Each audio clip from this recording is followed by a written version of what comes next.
Nak melabur dalam hartanah tapi takut rugi? Jangan risau. Ikut 3 langkah ini untuk kurangkan risiko dan pastikan pelaburan anda selamat sampai bila-bila. Lokasi adalah kunci. Pilih kawasan yang berkembang dengan permintaan tinggi, dekat dengan kemudahan seperti sekolah, hospital dan pengangkutan awam.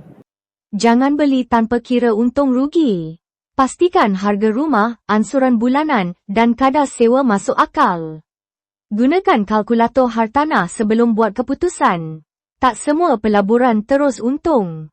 Sediakan dana kecemasan sekurang-kurangnya 6 bulan ansuran untuk elak tekanan kewangan jika rumah tak terjual atau disewa.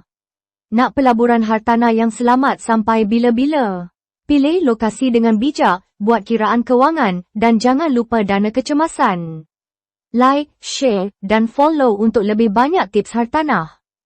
Ada soalan atau topik yang anda nak tahu? Komen di bawah. Jumpa lagi di video seterusnya.